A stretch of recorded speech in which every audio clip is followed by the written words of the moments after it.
Hi friends. Today in writing, we're going to talk about the power of persuasion.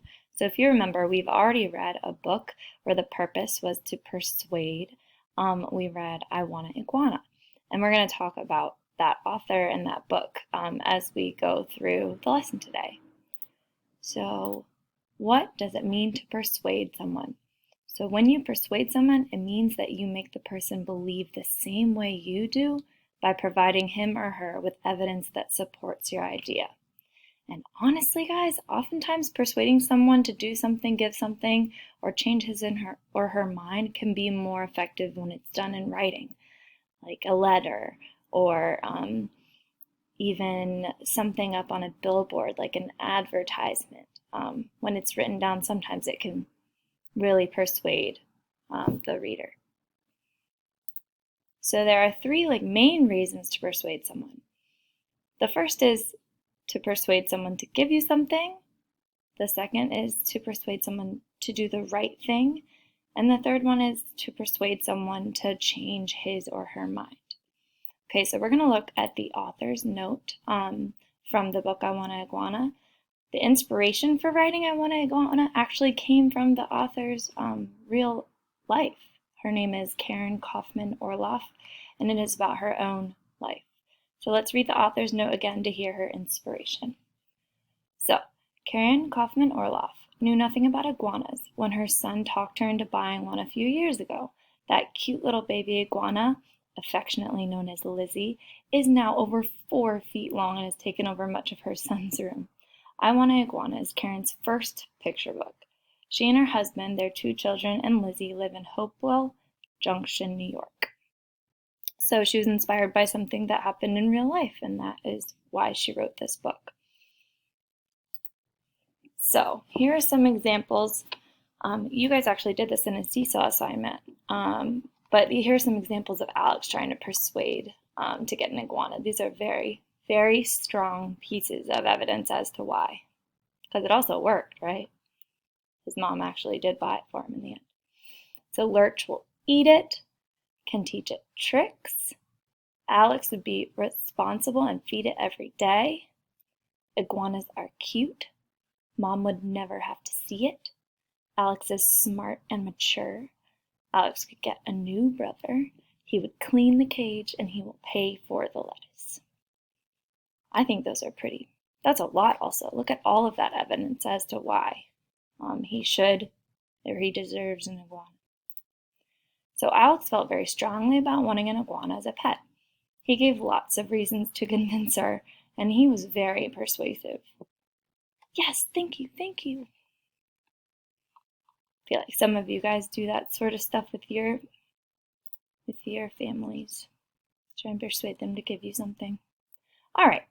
So we talked about there are 3 reasons to persuade someone. So here are the 3 topics to write persuasively about.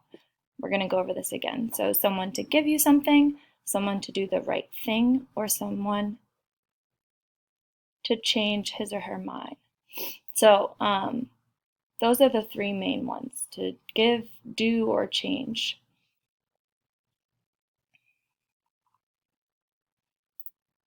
Okay, so choosing what to write about. So we know what persuade means. We know the 3 topics, but now we need to figure out which one we want to write about. We have to pick something we feel strongly about. So persuading someone to give you something special, like the author's son in I Want an Iguana. I'm just giving an example for each one. Persuading someone to do the right thing, like protecting endangered species or not littering. Those are some great ones. Persuading someone to change his or her mind about an idea you think isn't fair, like getting to stay up an extra 30 minutes before bedtime, or when you guys did the Seesaw assignment about wanting a new type of food in the cafeteria. Or last year with my students, I did a persuasive writing piece on why there should be more recess. So it's just something that you feel strongly about. That's really important. So now I'm going to share my topic that I feel strongly about and give you reasons that support it.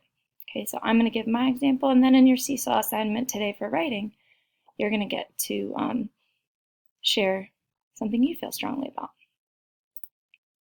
So the topic I feel strongly about is, and I think some of you are going to agree with me, elementary and middle school students should have physical education, PE, at least 3 times per week.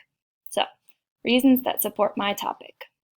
So remember, my topic is that I believe that students should have PE at least 3 times a week, because you guys only have it 1 time, and I just don't think that's right. So my first piece of evidence is exercising keeps a child's heart healthy and helps prevent childhood obesity. So it helps kids to be physically healthy.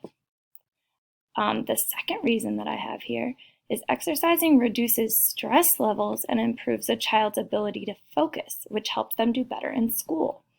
That's a really strong piece of evidence, right? It makes kids less stressed out, and it improves their grades. It helps them do better in school academically. And then the third reason I have here is exercising improves a child's mental health. So socially and emotionally, exercise has been proven actually to improve your social and emotional health, not just physical. But look at those. I have 3 pretty strong pieces of evidence. I think this is a good topic for me to write about. So I want you guys to think about, so did you notice that my topic was something I feel strongly about? Like, why do you think, looking back at this slide, how can you tell it's something I feel strongly about? Well, I have 3 really good reasons, right? That's a really big piece of it, is that I have 3 strong pieces of evidence that show that having PE more would be a good thing, have a really positive impact. So think about, did you notice that my topic was something I feel strongly about?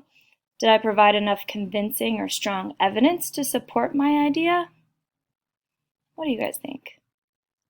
I think I did, obviously, right? Because I came up with it. What do you guys think? And then could you hear the passion in my voice? Did I sound very convincing? So that's what I want you guys to think about as you are coming up with your persuasive topic. So in your Seesaw activity today, you will get a chance to choose a rule that you think that we should have at school and give your reasons why you want that rule. So I am going to share with you. Okay, so this is what your Seesaw assignment will look like. I did my own example here with the example that I just showed you in the slides. This is what you will see, okay? So you need to put your new rule. What is a rule that you think we should have at school? You need to put your rule. Mine was that they're required to have PE at least 3 times a week.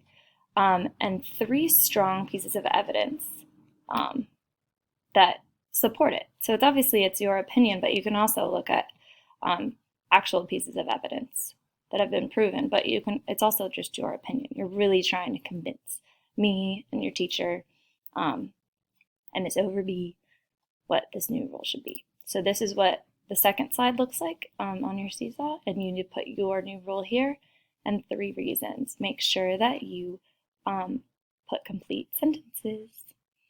All right, have a great day.